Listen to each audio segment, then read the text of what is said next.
आज हम पढ़ेंगे ओम्स लॉ। आज का टॉपिक स्टार्ट करने से पहले मैं आपको बता दूं कि चैप्टर करंट इलेक्ट्रिसिटी पर मैं 2 वीडियोस पहले बना चुकी हूं, तो मेक श्योर कि आपने वो पार्ट 1 पार्ट 2 देख लिए हों, जिससे कि आज का टॉपिक आपको इजीली समझ में आ जाए। और इस चैप्टर से रिलेटेड आपके कोई भी क्वेश्चंस हों, डाउट्स हों, तो please ask me in comment section. ठीक है बच्चों, तो अब स्टार्ट करते हैं ओम्स लॉ। ओम्स लॉ से पहले ये देख लेते हैं कि जो इलेक्ट्रिसिटी है ना बच्चों, उसके 3 मोस्ट कॉमन कंपोनेंट्स जो हैं, बिल्कुल बेसिक कंपोनेंट्स, वो हैं वोल्टेज, करंट, रेजिस्टेंस। तो साइमन ओम नाम के साइंटिस्ट ने, जो मैथमेटिशियन भी थे, उन्होंने इनके बीच में ही रिलेशन एस्टेब्लिश किया। उन्होंने कुछ एक्सपेरिमेंट्स किए और उनके बेसिस पर उन्होंने ये देखा कि जो वोल्टेज है across a conductor, potential difference, वो कंडक्टर में फ्लो होने वाले करंट के डायरेक्टली प्रोपोर्शनल है। अभी उन्होंने कैसे देखा, उन्होंने एक कंडक्टर लिया और उस कंडक्टर को एक बैटरी से कनेक्ट कर दिया। अब जब कंडक्टर को बैटरी से कनेक्ट किया तो करंट फ्लो होने लगा। अब करंट किस तरह से फ्लो होता है उसके बारे में हमने अपनी जो प्रीवियस वीडियो हैं उनमें काफ़ी डिटेल में बात की है, तो भी हम यहाँ पर ज़्यादा डिटेल में बात नहीं करते हैं। बस मैं आपको इतना बता देती हूँ कि जब बैटरी से कनेक्ट किया तो इस साइड यहाँ पर ये पॉजिटिव चार्ज आ जाता है, इधर माइनस, तो एक potential difference across the conductor ये डेवलप हो जाता है, या ये कह लें कि इलेक्ट्रिक फील्ड सेट हो जाती है। Electric field positive to negative, ये डायरेक्शन में इलेक्ट्रिक फील्ड इस तरह से सेट हो जाती है। तो अब इलेक्ट्रिक फील्ड है तो मीन्स जो फ्री इलेक्ट्रॉन्स हैं उन पर एक फोर्स लगने लगती है और उन फोर्स की वजह से वो ड्रिफ्ट हो जाते हैं opposite to the direction of electric field. इस तरफ वो पॉजिटिव की साइड ड्रिफ्ट होने लगते हैं। अगर हम इसमें एक ये ऐसे क्रॉस सेक्शन ले लें कंडक्टर के बीच में, कि ये यहाँ पर ऐसे क्रॉस सेक्शन है, तो पर यूनिट टाइम इससे कितने इलेक्ट्रॉन्स क्रॉस कर रहे हैं, कितना चार्ज क्रॉस कर रहा है यहाँ पर, वही क्या होता है बच्चों, करंट होता है। I is equal to Q by T, ये पढ़ा था ना हमने। तो इस क्रॉस सेक्शन से यूनिट टाइम में कितना चार्ज क्रॉस हो रहा है, वही होता है करंट। अब यहाँ एक बैटरी कनेक्ट की है तो I करंट सपोज फ्लो हो रहा है। V जब पोटेंशियल डिफरेंस रखा गया यहाँ बैटरी का, तो उसके लिए करंट फ्लो हुआ I। अब क्या किया उन्होंने, यहाँ पर जो बैटरी है उसका पोटेंशियल इंक्रीज कर दिया। कैसे इंक्रीज कर दिया, अब इस बार यहाँ पर, पहले यहाँ पर एक ही ये सेल लगाया हुआ था, अब यहाँ पर ये डबल कर दिए हैं। आप ये बताइए कि ये जो क्रॉस सेक्शन है, अब भी क्या उतने ही इससे नंबर ऑफ इलेक्ट्रॉन्स पास होंगे या कुछ बढ़ जाएंगे? तो अब इलेक्ट्रिक फील्ड भी तो इंक्रीज होगी ना पोटेंशियल के इंक्रीज होने से, तो जो फोर्स है उन पे लगने वाली वो भी तो इंक्रीज हो जाएगी। तो अब जब फोर्स भी इंक्रीज हो जाएगी तो क्या होगा कि अब नंबर ऑफ इलेक्ट्रॉन्स जो इससे पास हो रहे थे, या ये कहें कि जो चार्ज क्रॉस कर रहा था इस क्रॉस सेक्शन को, वो भी अब इंक्रीज हो जाएगा। ज़्यादा से ज़्यादा फ्री इलेक्ट्रॉन्स अब पहले के कंपैरिजन में यहाँ से क्रॉस करने लगेंगे। मीन्स अब अगर यहाँ पर 2V है तो करंट भी जो है वो कुछ ना कुछ अमाउंट से इंक्रीज हो चुका होगा, कि करंट भी इंक्रीज हो जाएगा। अब अगर हम ये मान लें कि इस वाले कंडीशन में V1 पोटेंशियल है और I1 करंट फ्लो हो रहा है, इस कंडीशन में जब हमने यहाँ पर 2 बैटरी कर दी हैं, तो उस कंडीशन में V2 पोटेंशियल है और I2 करंट है। तो if V1 is less than V2, या कहें V2 is greater than V1, तो हमको ये पता है कि जो I1 है वो लेस देन होगा I2 के, या हम बोल सकते हैं I2 is greater than I1 if V2 is greater than V1। तो इनमें हमें एक डायरेक्ट रिलेशन मिल गया ना, कि जैसे जैसे पोटेंशियल को इंक्रीज करते हैं तो करंट भी इंक्रीज हो जाता है। तो इस तरह से साइमन ओम जो हैं उन्होंने ये रिलेशन डेवलप किया कि V directly proportional to I। अब V directly proportional to I है तो हम प्रोपोर्शनलिटी का साइन हटाकर एक कांस्टेंट लगा लेते हैं R। आइए अब हम इसमें देख लेते हैं यहाँ। तो V is equal to R I, ये आ गया अब एक रिलेशन की जो पोटेंशियल डिफरेंस है, जो वोल्टेज है, वो करंट के डायरेक्टली प्रोपोर्शनल है। तो अब इसका स्टेटमेंट देख लेते हैं। According to Ohm's law at constant temperature, अभी तक हमने ये वर्ड नहीं यूज किया था एट कांस्टेंट टेम्परेचर, अब यूज कर लेते हैं, या हम इसको ऐसे भी बोलते हैं if physical conditions remain unchanged, कि कोई प्रेशर टेम्परेचर इनमें कोई चेंज नहीं किया जाएगा, उस कंडीशन में current through a conductor between 2 points, कि अगर कोई हम ऐसे कंडक्टर ले रहे हैं तो उसके 2 पॉइंट्स के बीच में जो करंट है, ये हमने कंडक्टर लिया है, तो इस कंडक्टर में इधर I करंट फ्लो हो रहा है, तो जो करंट है between 2 points of conductor is directly proportional to the V। अब जैसे जैसे V को इंक्रीज करेंगे तो वैसे वैसे करंट भी इंक्रीज होता जाएगा, means V directly proportional to I और V इज इक्वल टू, यहाँ हमने कांस्टेंट ले लिया R, और ये देखा कि जो ये R है वो V और I से इंडिपेंडेंट है, मतलब V को इंक्रीज करें तो I भी इंक्रीज हो गया, तो ये जो रेशो आया V अपॉन I का वो कांस्टेंट ही रहा। तो R is the proportionality constant known as resistance. अब ये जो रेजिस्टेंस है, नाम से ही आपको पता चल रहा है कि ये कुछ रेजिस्ट करता होगा, कुछ रुकावट डालता होगा, कुछ रोकने की कोशिश करता होगा, तो ये बच्चों करंट को अपोज करता है। तो रेजिस्टेंस का काम है करंट को अपोज करना। तो जो SI यूनिट है रेजिस्टेंस की वो है ओम, और इसका सिंबल है ये ग्रीक लेटर। अब ये जो रेजिस्टेंस है, ये आपने अभी देखा कि ये V और I से तो इंडिपेंडेंट है, रेजिस्टेंस इन पे तो डिपेंड कर नहीं रहा है, तो ये डिपेंड किस पे करता है, ये डिपेंड करता है इस कंडक्टर के मटेरियल पर, कि ये जो कंडक्टर है उसका मटेरियल क्या है। कुछ अच्छे कंडक्टर्स होते हैं, कुछ इतने अच्छे कंडक्टर्स नहीं होते, तो ये मटेरियल पर डिपेंड करता है। और डिपेंड करता है डायमेंशंस ऑफ द कंडक्टर, कि कंडक्टर की लेंथ क्या है, कंडक्टर की थिकनेस क्या है, मीन्स उसका जो क्रॉस सेक्शन है उस पर डिपेंड करता है, एक तरीके से एरिया पर, लेंथ पर, इन पर डिपेंड करता है। और डिपेंड करता है टेम्परेचर पर। टेम्परेचर पर डिपेंड किस तरह से करता है कि अगर टेम्परेचर इंक्रीज हो जाए तो टेम्परेचर के इंक्रीज होने पे रेजिस्टेंस भी इंक्रीज हो जाता है। इसको हम आगे पढ़ेंगे डिटेल में, अभी बस हम इसको समझ लेते हैं। अब इनके बीच में ग्राफ है, VI कैरेक्टरिस्टिक और IV कैरेक्टरिस्टिक, इस तरह से देख लेते हैं। तो VI कैरेक्टरिस्टिक, ये आपने ग्राफ अच्छे से पढ़ा होगा कि V upon I is equal to R है, मीन्स अगर ये कांस्टेंट वैल्यू आती है R तो एक स्ट्रेट लाइन मिलेगी हमें ग्राफ में, तो इस तरह से ये स्ट्रेट लाइन मिल जाती हैं। अब यहाँ पर ये 2 कंडक्टर्स लिए हुए हैं, उनका कंपेयर करके दिखाया हुआ है कि एक A कंडक्टर है, एक B कंडक्टर है, उसके लिए VI ग्राफ लिया हुआ है।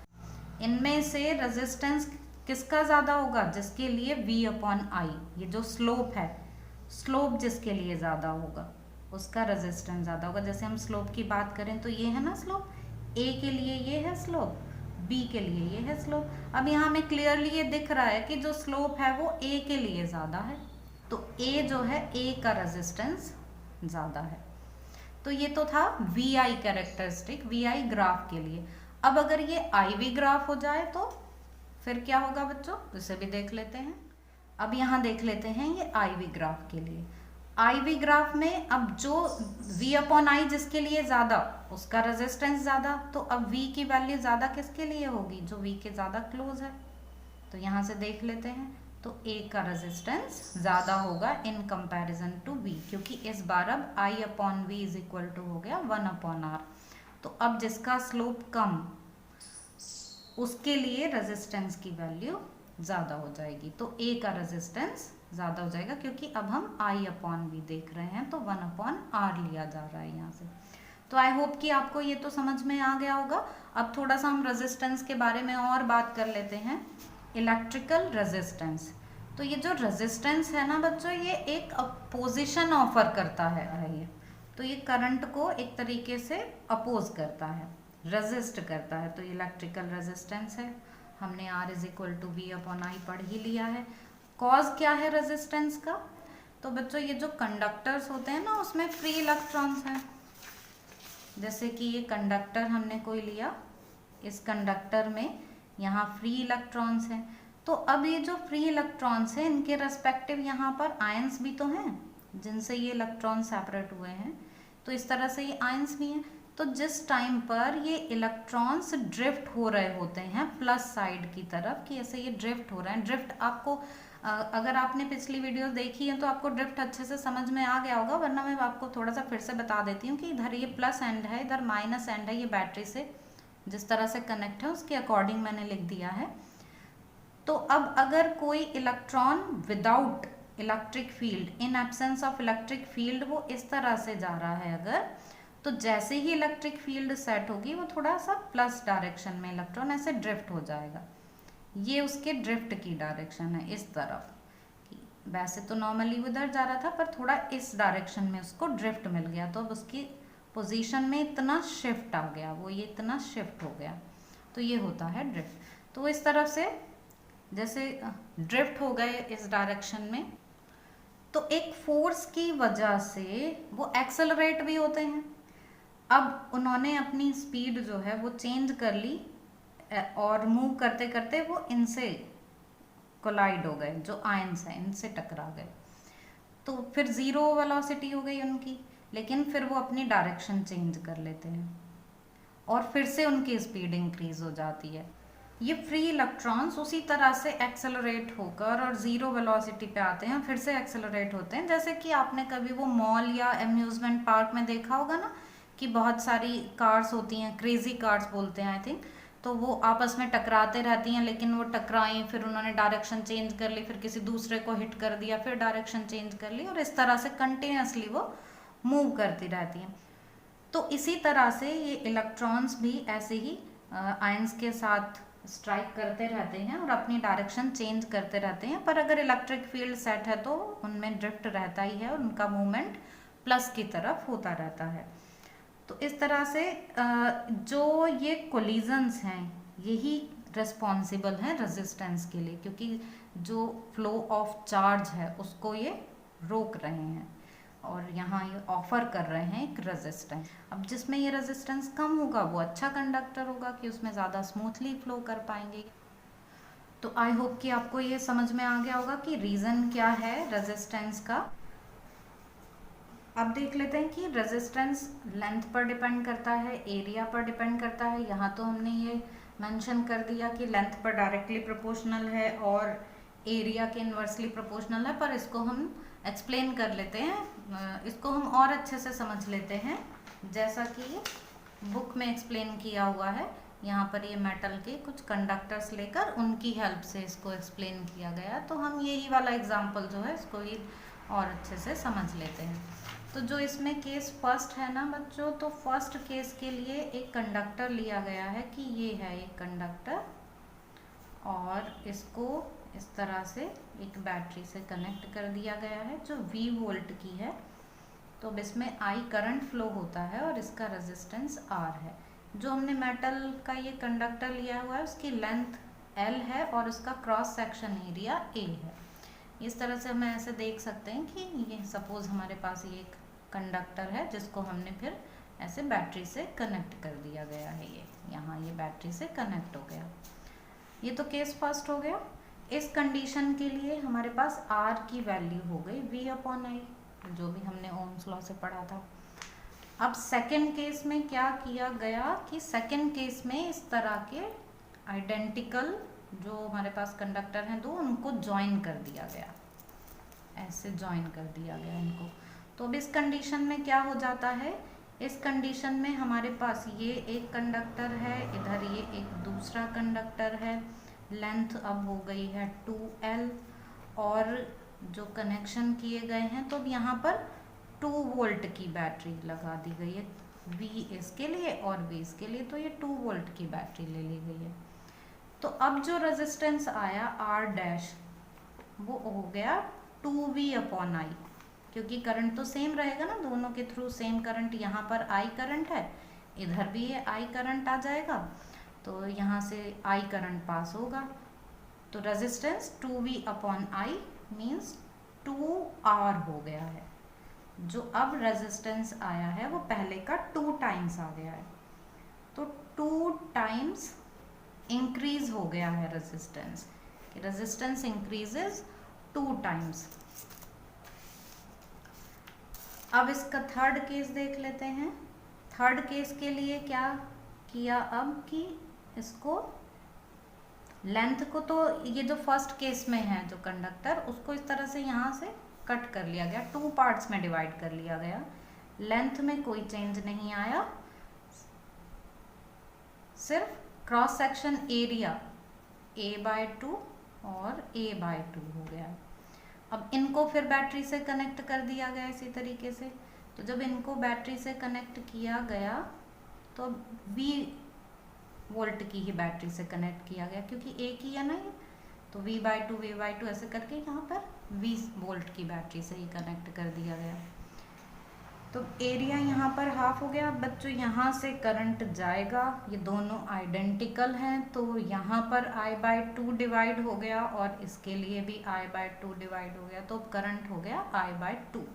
तो अब जो नया रेजिस्टेंस आया R" लिख लेते हैं इसको हम, तो हमारे पास ये तो V ही रहा, V की वैल्यू तो, लेकिन अब करंट की वैल्यू हो गई I/2, है ना। I/2 करके डिवाइड हो गई ना, तो एक पार्ट के लिए ये I/2 हो गई।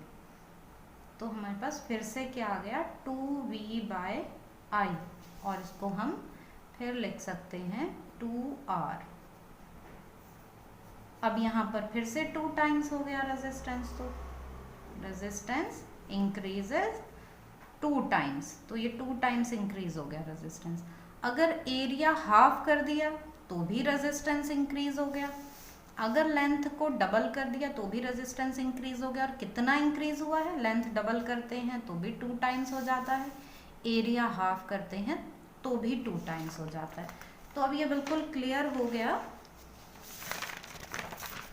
कि जो रेजिस्टेंस है वो लेंथ से डायरेक्टली प्रोपोर्शनल है। लेंथ इंक्रीज करेंगे तो रेजिस्टेंस भी इंक्रीज हो जाएगा, 12 करेंगे तो ये भी 2R हो जाएगा।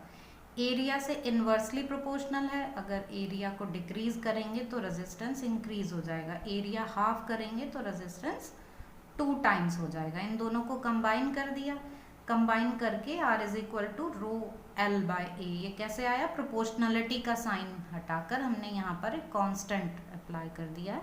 अब ये जो कांस्टेंट है रो, ये है बच्चों रेजिस्टिविटी, ये आपने सब पढ़ा होगा वैसे इतना, तो ये है स्पेसिफिक रेजिस्टेंस या रेजिस्टिविटी। अब स्पेसिफिक रेजिस्टेंस या फिर रेजिस्टिविटी रो = RA/L, ये हमें फॉर्मूला मिल गया है। और ये जो रेजिस्टिविटी है ना, ये ना तो लेंथ पर डिपेंड करती है ना एरिया पर डिपेंड करती है, ये मटेरियल की प्रॉपर्टी होती है बच्चों। जैसे कि डेंसिटी, कि आप चाहे एक ग्लास में पानी लें या फिर एक रिवर भर के पानी हो, तो डेंसिटी वाटर की वही रहेगी। इसी तरह से ये भी मटेरियल की प्रॉपर्टी है कि वायर की लेंथ को कम कर दें, ज़्यादा कर दें, एरिया को कम कर दें, ज़्यादा कर दें, रेजिस्टिविटी पर कोई इफेक्ट नहीं पड़ेगा। तो पहले हम इसकी डिफाइन देख लेते हैं रेजिस्टिविटी की। उसके लिए हम क्या करते हैं कि हम एक कंडक्टिंग वायर का एरिया यूनिट और उसकी लेंथ भी यूनिट ले लेते हैं, चाहे हम 1 मीटर स्क्वायर और 1 मीटर इस तरह से इनको मीटर में ले सकते हैं। तो उस कंडीशन में हमें रेजिस्टेंस के इक्वल मिल जाएगी ये स्पेसिफिक रेजिस्टेंस या रेजिस्टिविटी। तो ये जो रेजिस्टिविटी है वो इक्वल आ गई रेजिस्टेंस की, means the specific resistance of a material is equal to the resistance of a wire with unit cross sectional area and unit length। cross sectional area भी unit हो जाए और लेंथ भी unit हो जाए, तो उस कंडीशन में जो रेजिस्टेंस होगा कंडक्टर का वही उसकी रेजिस्टिविटी होगी। ये आपको बता ही दिया कि ये लेंथ और एरिया पर डिपेंड नहीं करती है, ये किस पे, ये मटेरियल की प्रॉपर्टी है, तो मटेरियल पर डिपेंड करती है और डिपेंड करती है टेम्परेचर पर। टेम्परेचर को इंक्रीज करने से इंक्रीज हो जाती है। अब टेम्परेचर को इंक्रीज करने से किस तरह से इंक्रीज हो जाती है, जब टेम्परेचर इंक्रीज होता है ना बच्चों, तो जो फ्री इलेक्ट्रॉन्स हैं उनको ज़्यादा एनर्जी मिल जाती है, और उनके कोलिजन्स पहले से ज़्यादा हो जाते हैं। तो कोलिजन ज़्यादा होने का मतलब है रेजिस्टेंस इंक्रीज हो गया, जिससे ये रेजिस्टिविटी भी इंक्रीज हो जाती है। तो अब हम देख लेते हैं इसकी एसआई यूनिट। ओम मीटर इसकी एसआई यूनिट है, क्योंकि यहाँ से एरिया की यूनिट मीटर स्क्वायर और ये मीटर, तो एक मीटर से मीटर कैंसिल, और यहाँ आर की यूनिट रेजिस्टेंस की ओम, तो ओम मीटर इसकी। बच्चों ये जो हमने ओम्स लॉ पढ़ा ये है इसकी मैथमेटिकल फॉर्म, ठीक। अब हम इसकी वेक्टर फॉर्म पढ़ेंगे, तो चलिए देख लेते हैं वेक्टर फॉर्म जल्दी से। वेक्टर फॉर्म को पढ़ने से पहले या वेक्टर फॉर्म समझने के लिए हमें करंट डेंसिटी पता होनी चाहिए। अब ये करंट डेंसिटी क्या है? किसी कंडक्टर में पर यूनिट एरिया जो करंट फ्लो हो रहा है वही उसकी करंट डेंसिटी है। तो करंट पर यूनिट एरिया, उसके लिए कंडीशन क्या लेंगे कि करंट के नॉर्मल होना चाहिए एरिया। तो ये ऐसे है बच्चों, जैसे ये कंडक्टर है और करंट अगर ऐसे फ्लो हो रहा है तो ये क्रॉस सेक्शन एरिया के नॉर्मल हो गया बिल्कुल, है ना। तो परपेंडिकुलर होना चाहिए, जो करंट की डायरेक्शन है वो एरिया से परपेंडिकुलर हो। तो उस कंडीशन में जो करंट पर यूनिट एरिया है वो होता है करंट डेंसिटी। यहाँ इसकी ये वेक्टर फॉर्म लिख दी, क्योंकि अब हम यहाँ पर ये एरिया वेक्टर की तरह यूज़ कर रहे हैं ना इसको, कि हम एरिया वेक्टर के लिए डायरेक्शन ले रहे हैं कि ये सरफेस है तो ये डायरेक्शन होगी इसके परपेंडिकुलर। एसआई यूनिट यहाँ ये एम्पियर, ये मीटर स्क्वायर, तो एम्पियर मीटर स्क्वायर हो गई। अब देख लेते हैं इसकी वेक्टर फॉर्म। तो हमारे पास ये फॉर्मूला है R is equal to rho L by A. इसमें हमने दोनों साइड मल्टीप्लाई कर दिया I से, इधर भी I से मल्टीप्लाई किया, इधर भी I से मल्टीप्लाई कर दिया। तो यहाँ आई आर को हम अब पुट कर सकते हैं V, और V को हम पुट कर सकते हैं E इंटू एल। ये हमें पता है कि V is equal to E into d होता है ना, ये हमने पढ़ा है। तो हम इसी से यहाँ पर, अब हमने ये लेंथ L ली हुई है ना, तो हम यहाँ पर E इंटू एल रख देते हैं। तो L से L cancel, E is equal to हमारे पास हमें मिल गया J into rho. Electric field is equal to current density into resistivity. तो अब इसको वेक्टर फॉर्म में लिख लेते हैं। वेक्टर फॉर्म में लिखेंगे इलेक्ट्रिक फील्ड पर वेक्टर, और इधर ये करंट डेंसिटी पर वेक्टर ये लगा देंगे। तो electric field is equal to J rho. अब ये तो है रेजिस्टिविटी, इसका रेसिप्रोकल होता है बच्चों conductivity. Reciprocal of resistivity is known as conductivity. भाई जो जितना रेजिस्ट कर रहा है, हम उसका अगर रेसिप्रोकल की बात करें तो ये होगा कि वो कितना अलाउ कर रहा है मूव करने के लिए चार्ज को, है ना। तो वही कंडक्टिविटी होती है, ये जो प्रॉपर्टी होती है अलाउ करने वाली। तो बच्चों हम इसमें रो को अब ये 1/सिग्मा पुट कर दे रहे हैं, सिग्मा कंडक्टिविटी है। तो इस तरह से हमें electric field current density upon sigma मिल गया, या हम इसको current density is equal to sigma E इस फॉर्म में लिख लिया। ये मानी जाती है वेक्टर फॉर्म ओम्स लॉ की। तो बच्चों आपको ओम्स लॉ की वेक्टर फॉर्म, मैथमेटिकल फॉर्म दोनों समझ में आ गई होंगी। रेजिस्टेंस समझ में आ गया होगा, रेजिस्टिविटी समझ में आ गई होगी। वैसे अभी हम और आगे डिटेल में रेजिस्टिविटी और टेम्परेचर का रिलेशन जो है वो पढ़ने वाले हैं, पर नेक्स्ट वीडियो में हम पढ़ेंगे ड्रिफ्ट वेलोसिटी।